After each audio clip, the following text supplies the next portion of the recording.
Man, Will Smith has been a topic of conversation a lot lately, and in today's video, we're going to be taking a look at Jim Carrey and Chris Rock, and apparently they're exposing Will Smith for connections to Epstein. Now, we know that he's had a very strange marriage. We know that his relationship with his kids has also been strange, but let's be clear here. This was someone that was America's favorite personality on television. I absolutely loved Will Smith, his movies, and his character as well. I thought he was just a really cool person, and many people, myself included, looked up to him when I was a bit younger. I even listened to his rap albums when I was a kid. But unfortunately now, like many, he's coming into the spotlight in Hollywood for negative reasons. So let's dive into this and see exactly what's being said, and of course, give it our information, our touch, and our discussion alongside. Thank you all for subscribing to the channel. Welcome to the show. Let's dive in. Let's start with a question nobody in mainstream media wants to answer.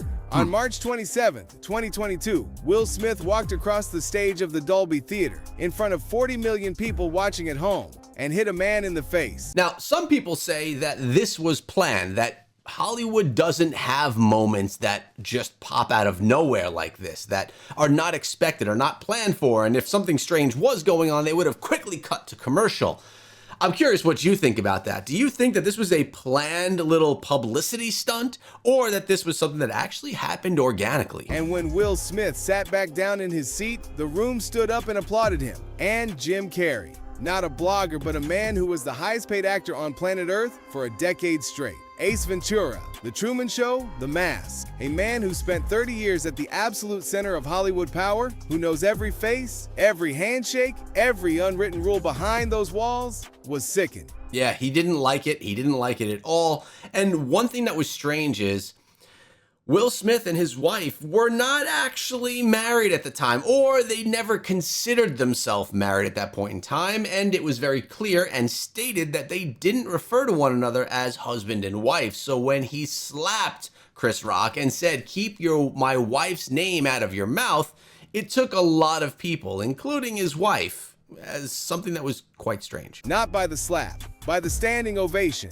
Because Jim Carrey understands something most people watching at home didn't catch. In that room, a standing ovation is not applause. It's a message. It's the most powerful people in entertainment telling Will Smith, "We've got you." Now look at the man who actually got hit. Chris Rock. 40 years in the game, the greatest stand-up comedian alive, a man who has roasted presidents and hosted the Oscars twice, not because he was invited, but because Hollywood needed him in that chair. And his response to Will Smith? Not a lawsuit, not a tearful interview, not a victim statement, just, "You and I are done." Now, here's the part that should make you stop and rewind. Will Smith did not lose a single thing. Bad Boys, Ride or Die came out after the slap. It made over $200 million at the box office.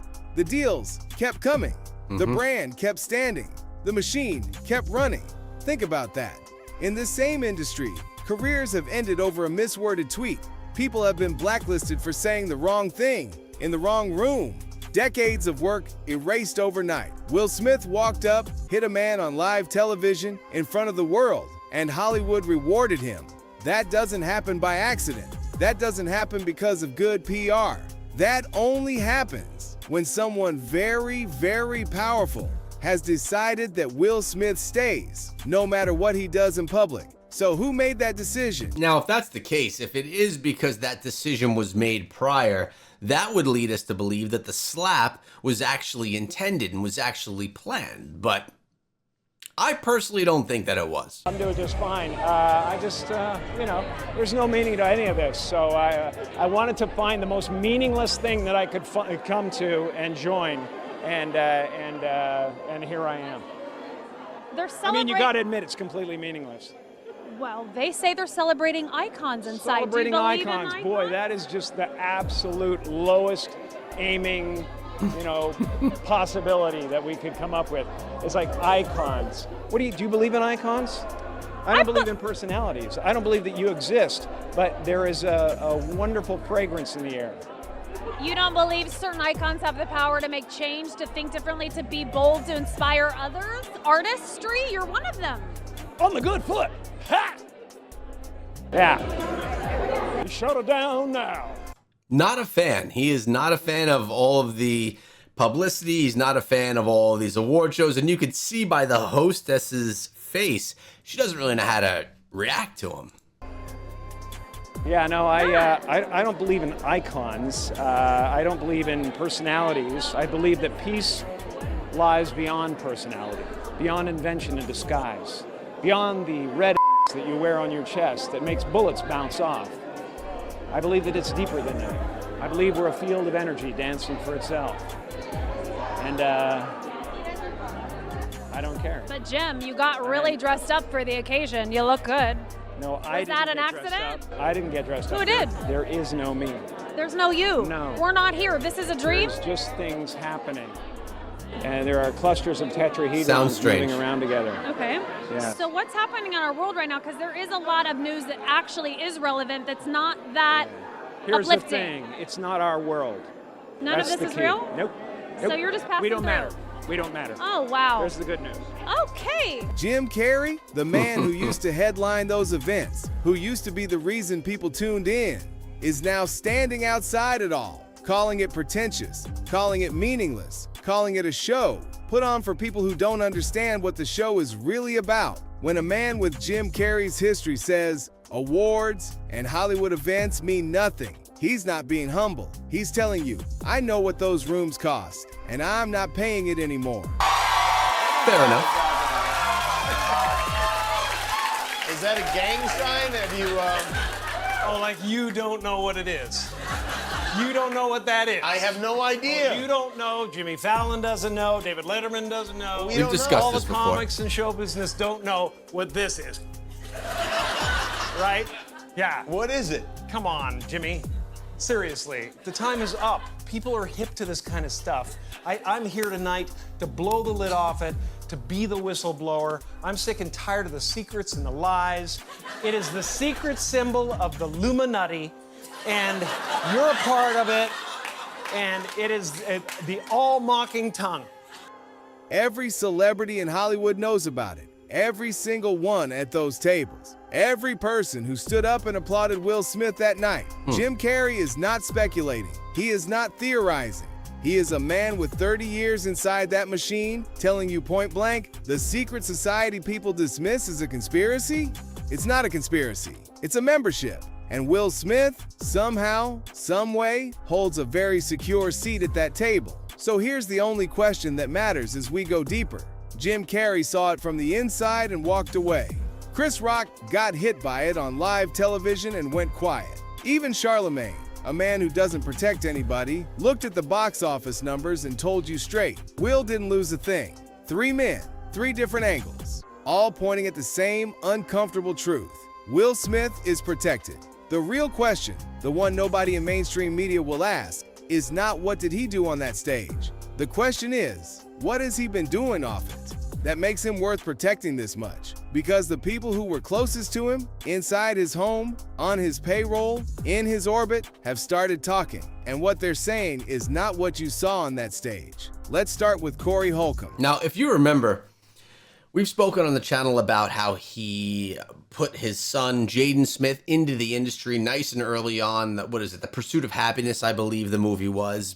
Putting him into the system, as they call it, the machine. I like to call it dirty Hollywood. Will Smith had to know what Hollywood was all about, how things went down, and probably saw quite a bit of himself.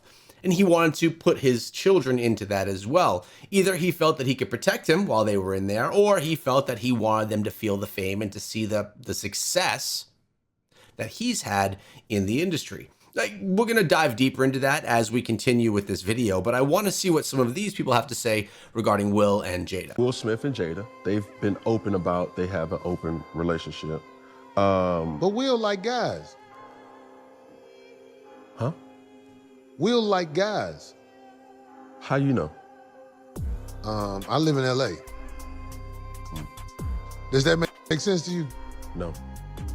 I live in Los Angeles. There's a lot of opportunities I don't get because the guys don't want me to see them with their boyfriends.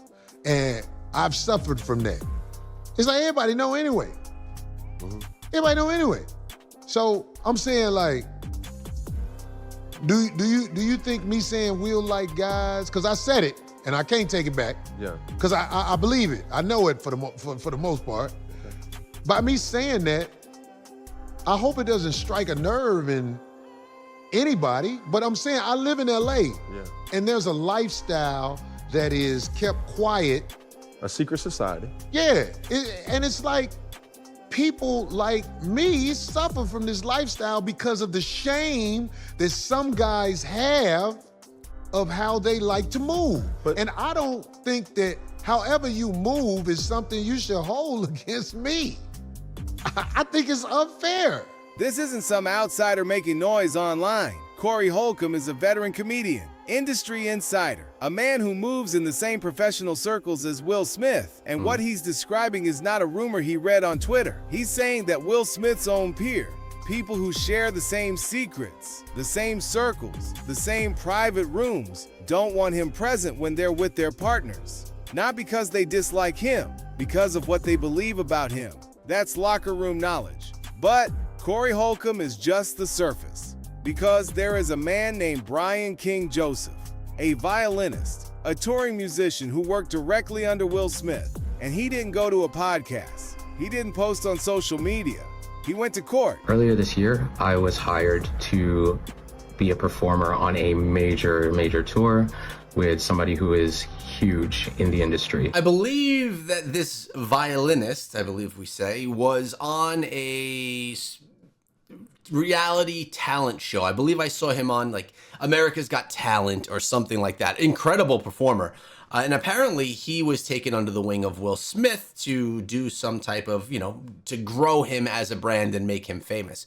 Let's get into see what he had to say here and why did he take Will to court? So I was excited, proud of myself for getting the opportunity. Unfortunately, some things happened, and I can't get into the details of exactly what that was because it's already a legal issue right now. But the reason why I'm speaking out about this is because getting fired or getting blamed or shamed or threatened or anything like that simply for reporting misconduct or safety threats at work is not okay. And I know that there's a lot of other people out there who have been afraid to speak up, and I understand. And if that's you, I see you. And that's pretty much it. An active lawsuit filed on record claiming he faced misconduct on Will Smith's tour, reported it to management, and was fired for reporting it. Not fired for bad performance, not fired for missing a show, fired for telling the truth about what he saw. That is not a conspiracy theory. That is a court document, and it joins a growing stack of formal claims that the mainstream entertainment press has been remarkably quiet about. Now, let's talk about the people inside Will's home. Now, I guess the question is, did things happen to him or did he see things happening to others? That was not really made clear right here. Don't get me wrong, Jim Carrey is a great character, and I was lucky to get the part. But I don't think of that as me anymore. You don't? Not at all? Not really, no. I used to be a guy who was experiencing the world, and now I feel like the world and the universe experiencing a guy. Jim Carrey, a man who has been inside Hollywood's deepest rooms, talks about losing himself, his identity, his sense of who he actually is underneath all the performance. Imagine what that kind of environment does to a young person. Not someone with Jim Carrey's 30 years of armor. A young actor, 19, 20 years old, no power, no protection, just a dream and an invitation from one of the most famous men alive. That is exactly the kind of person that ended up in Will Smith's orbit. Only a man knows what a man needs. And his former personal assistant, a man named Brother Bilal, who was on his payroll, who was in the building every single day, wrote a book about what he witnessed. He called it Will Smith Demonic Circle. Bilal says he was urgently paged by producers to find Will on set. He tracked him down. He walked into a dressing room. And what he found in that dressing room between Will Smith and his close friend Dwayne Martin is what he says changed everything he thought he knew about the man he worked for. Will's team called it completely fabricated. Jada threatened to sue. Bilal doubled down, said he has evidence, and gave Will 2 weeks to prove him wrong. That's not the behavior of someone who made something up. That's the behavior of someone who knows exactly what he saw. But here's where it goes from uncomfortable to truly disturbing. Because Bilal is not alone. Jaguar Wright, a woman who has been dropping receipts on this industry for years before the mainstream caught up, said something that went so viral, it became impossible to scrub from the internet. They're both they do weird things in their house, and young men have left their house screaming to get away from them in their mentorship. Meek Mills,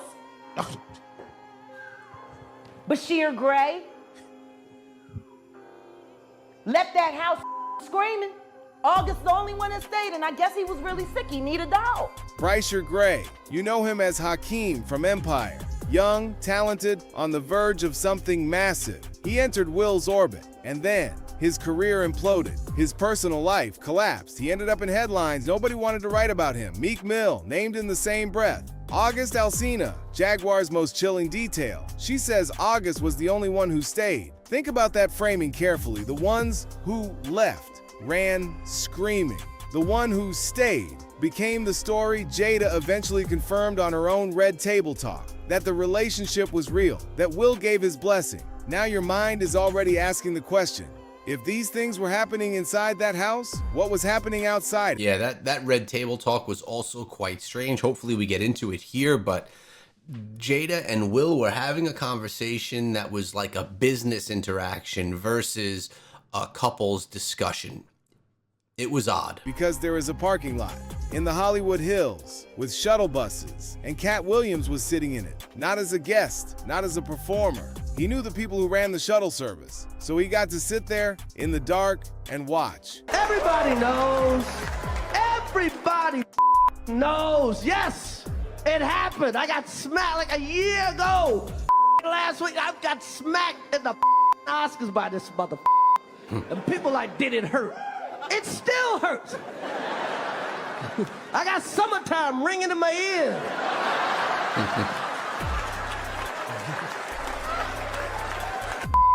Drums, please. But I'm not a victim, baby. You will never see me on Oprah or Gayle crying. You will never see it. Never gonna happen. I couldn't believe it, and I love Men in Black. No. It's never gonna happen. No. That I took that hit like Pacquiao, mother. I like how he's joking about it. He's able to joke about that. I took it like mother Pacquiao, okay?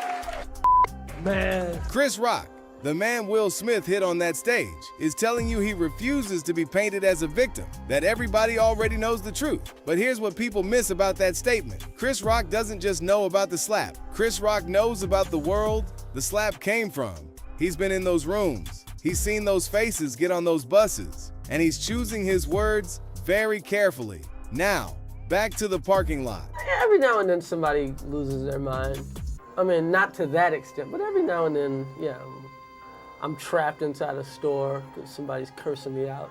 And I'm like, I'm scared to go outside. I'm like, okay, I'll go out there, I'm gonna fight. I don't feel like fighting. Why would they curse you out? You didn't smile the way they wanted you to smile, or you didn't, you weren't excited. You weren't as excited to see them as they were excited to see you. The slap was not the first time Will Smith had acted out toward Chris Rock. According to Chris himself, Will had been acting up multiple times before, whenever Chris didn't give him the warm reception he expected. That is what those shuttle buses create. Men who go up the hill one person and come back down believing they are untouchable. Cat Williams sat in that parking lot for 5 hours, multiple times, watching. He watched Hollywood's biggest names park their Bentleys and Maybachs, straighten their jackets, and board those buses. They came back wearing Sean John, Diddy's own clothing line, as if whatever they were wearing when they arrived had been removed. I ain't been nowhere near that man. I ain't did none of that stupid shit. Whenever y'all hear it, if somebody say that, it's a damn lie. Yeah, so right here, he's at a concert, stopping his concert, saying how he had no connection to Diddy whatsoever. Now, this video was titled something along the lines of, Jim Carrey and Chris Rock team up to expose Will Smith's connection to Epstein, but I have yet to see that connection being made. Now, of course, Epstein and Dirty Hollywood are one and the same. Is that the connection they're talking about, or is there going to be something deeper that arises soon? I don't even like Baby White.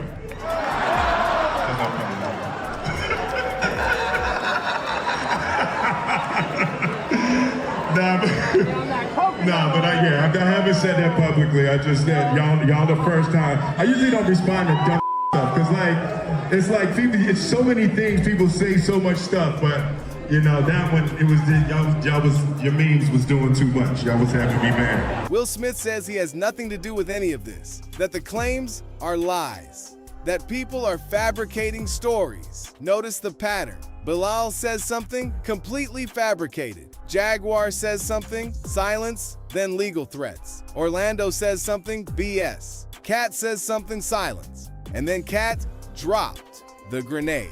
In a sit-down with Big Boy on Off the Record in February 2026, Cat was asked directly about what he saw in those rooms, around those parties, in that world. He didn't name Diddy's guests with a long list. He named 2. Will Smith knows the story I have not told. And Eddie Murphy knows what he hasn't said. Let that land. Cat Williams, the man who called Kevin Hart a plant before the receipts came out, who warned about Diddy before the federal raids, who described the industry machine in detail before the lawsuits dropped, looked into a camera and said, Will Smith knows a specific story. A story Cat is choosing, for now, not to tell. When Diddy got locked up, Meek Mill came out saying that he'll pay somebody $100 grand to investigate that he has nothing to do with anything with Diddy. Man, look, you can't take back what your received. Oh. That's just like the video that's coming out with him and Will. With Will Smith getting the Will Smith. You ain't heard the Will Smith footage? Yeah. Alright, Will Smith. Then they got the Carl Winslow. Yeah, they got a lot, bro. It's a lot coming out, bro. You know what I'm saying? And I'm gonna just keep it to you 1,000. And Orlando Brown says the tape exists. Diddy, Will Smith, on camera, together, in a situation that Orlando says is going to surface. And when it does, it will not be possible to call completely fabricated, because you cannot fabricate footage. But here's the thing. Diddy's parties, Diddy's shuttle buses, Diddy's world. We know what Diddy's world was. We know the names connected to that world. And we know that the same crowd that filled those Hollywood Hills parties moved in very specific circles. Circles that connect to a much darker network. Circles that connect to an island. Remember 1997. Will Smith and Jada Pinkett get married. The photos circulate for decades. Beautiful ceremony. Hollywood royalty at their peak. Everything looks perfect. But online investigators started looking at those photos differently after Epstein's Island became front page news. The temple structure at their wedding ceremony. People say it looks remarkably similar to the structure that sat on Little St. James Island, Jeffrey Epstein's private compound. The place where the most powerful men in the world did the things that got them put on lists nobody was supposed to see. Once you see it, you cannot unsee it. A trove of depraved footage showing Will Smith and other household names in Epstein's Island has surfaced, and the fallout could be catastrophic. We're talking about pagan rituals with satanic influences, child out in the open. And for some of the unlucky children, it was more than just it was child sacrifice. The footage, captured by Hollywood actor Kevin Spacey and later mirrored on the dark web before being seized by the authorities, blows the cover wide open. And we have it. High definition, unaltered, verified. The elite are determined to keep us in the dark. Victims silenced, whistleblowers discredited, digital breadcrumbs wiped clean, and official files released with redactions protecting the guilty, not the victims. But as the outgoing FBI Deputy Director Dan Bongino said, if you wait for the government to tell you the truth, you'll be waiting forever. He's right. That's true. That's why we're doing this. We have the 4K footage showing Will Smith and other household names on Epstein's Island. And not just visiting, engaging in acts that will bring the entertainment industry to its knees. This is dangerous territory. That's why it was entrusted to us. We're the investigation team they couldn't kill. The same researchers who first exposed Pizzagate before the media gaslit the nation. the ones who decoded the Podesta emails while the world laughed. And here's the thread that ties it all together. The same people at Diddy's parties were in Epstein's circles. That is not speculation.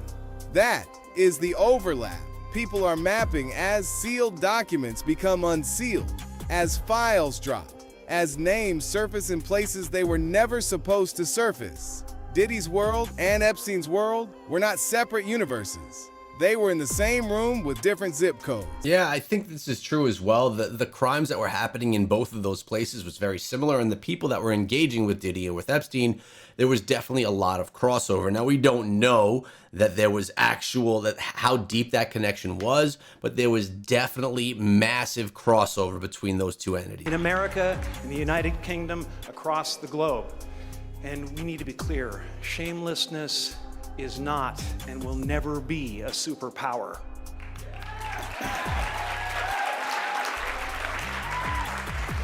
It is the mark of a villain. Kidnapping children is not what great nations do. Almost half of America at this moment believes there is a sinister deep state diabolically plotting to what? We in America are misinformed. Reality shows have warped our idea of what a hero is, or what the truth is. Jim Carrey tells you exactly how this stays hidden. Hollywood does not hide things by destroying the evidence. It hides things by controlling what you believe is worth looking at. That is the machine Jim Carrey walked away from. I'm telling you, kids, don't come to Hollywood. I'm serious. Your camera's there. Jim, what about for you? I mean, you had it, on such a grand scale. All of a sudden, you were the biggest movie star in the world, and your paychecks and all of it were public. And I imagine getting out of a car, it was being swarmed with And 90% myth as well. So that's a tough thing to deal with. What does that feel like? People What does it create your life. Yeah? They take elements that are true and they put it in an article so the article looks legit, and yet there's so much of the article that isn't true. So that's something to kind of teach you that, hey, you know what? In order to go forward, I have to let go of what this creation is. And I ultimately found that even the me I created wasn't real, so that left me in an odd, precarious situation. He tells young people, do not come here. From a man who made it to the very top, who had everything this industry promises, who walked away and has barely been seen since. That is not someone who got tired of acting. That is someone who knows what the price of admission actually is. Well, I'm retiring, but No. yeah, probably. Are you being serious or are you screwing with me? I'm being fairly serious. Yeah. Really? Why? It depends. It depends if the angels bring some sort of script that's written in gold ink that says to me that it's going to be really important for people to see. I might continue down the road, but I'm taking a break. You notice that he said something that's really important for people to see. Not a high-paying role, not something that was just a great film, but something that was important for people to see. It looks like he's looking for more meaning with the next film that he may potentially do. Have enough. I've done enough. I am enough. He has enough. Not enough money, not enough awards. Enough. The way a man says enough when he has seen things he cannot unsee. When he has sat in rooms where things happen that no amount of Netflix deals or standing ovations can justify. I was sickened. I was sickened by the standing ovation. I felt like Hollywood is just spineless, en masse. And it really felt like, oh, this is a really clear indication that we're not the cool club anymore. There was some question today about if anyone else had walked from the audience and done that, they would have been escorted out by security or maybe even arrested. The police asked Chris if he wanted to file charges. They asked Chris, do you want to file charges? And Chris apparently said no, he did not. He doesn't want the hassle. I'd announced this morning that I was suing Will for $200 million because that video is going to be there forever. It's going to be ubiquitous. That insult is going to last a very long time. If you want to yell from the audience and disapprove or show a disapproval or say something on Twitter or whatever, you do not have the right to walk up on stage and smack somebody in the face because they said words. I mean, at the end of the day, it's assault. He went on stage, unless if this was a planned thing by production, he assaulted him. Will Smith assaulted Chris Rock and got away with it because Chris Rock didn't want to press charges. No, I agree. I think we all agree on that. I just thought, Jim, that it escalated to that. You know what I mean? That it escalated to that level. It didn't escalate. It came out of nowhere because Will has something going on inside him that's frustrated, and I wish him the best. I really do. I don't, you know, I don't have anything against Will Smith. He's done great things. But that was not a good moment. It cast a pall over everybody's shining moment last night. You know, a lot of people worked really hard to get to that place and to have their moment in the sun and to get their award for the really hard work they did. And it is no mean feat to go through all the stuff you have to go through when you're nominated for an Oscar. It's a gauntlet of devotion that you have to do. And you know, it was just a selfish moment that cast a pall over the whole thing. And Chris Rock? If you hang on, I promise we'll be able to be friends again. I don't care. I don't care. I thought I was gonna die. It was a weird. I always say, like, I have a life like Forrest Gump. Like, I'm always where the action is. We tried to hang out afterwards, but it's like, man. The man who got hit on that stage isn't angry anymore. He's just gone. Quietly, permanently, surgically removed Will Smith from his life. No explanation, no press conference, no closure. Because some things don't need explaining to the people who already know. Everything doesn't need closure, by the way. Something that I've learned in life. A lot of people say, did you get closure? Is there closure on that relationship? Is there closure on that friendship? Or even on that thing that went on in your family? Sometimes in life, I truly believe you just need to make a hard cut. And closure isn't needed. You could just move on. This is something I've done multiple times in my life, and the focus on closure, definitely there's some situations that need that, but there are plenty of situations that do not require closure. And the people who don't know yet? Everybody acting like Will rebounded from the slap. Bro, when was Will down? I mean, he was down. He really wasn't. No, he was down. It was just social media. It was the media. Like, nobody ever turned their back on Will Smith. It wasn't that he was down, but I just think that, like, he's a superhero to us. Like, we grew up watching him in Fresh Prince. We saw him in all these superhero movies. Like, he exemplifies what a superhero is. And then he was in this relationship where he was, like, seemingly being, like, emotionally and we say seemingly, again, right? We don't know. That's right. That's what I'm saying. That's our narrative. It's exactly, it's all perception. But, like, even finding out about it, it's an open relationship and she's banging, like, their kids' friends, and you're like, allegedly, well, not even allegedly, she was, and it's just like, well, superheroes wives don't their kids' friends. Like, it just starts to make him look human. That's not human. That's all it did. That's weird. You know the best thing. Name other humans when that happens. You know the best. Diddy. A lot. Stop. You know the best thing that happened to Will Smith over the last few years. He's been humanized, and that's what he wanted.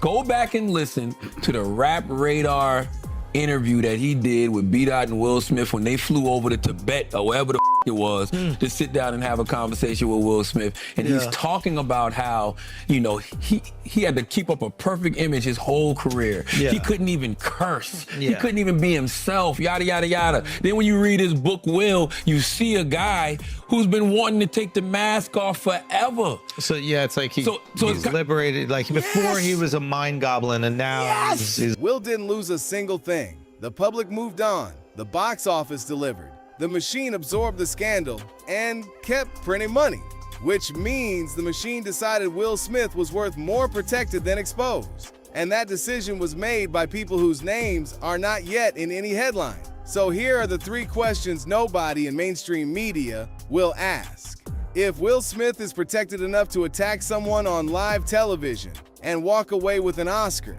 a standing ovation, and a $200 million box office, what exactly is he protecting them from in return?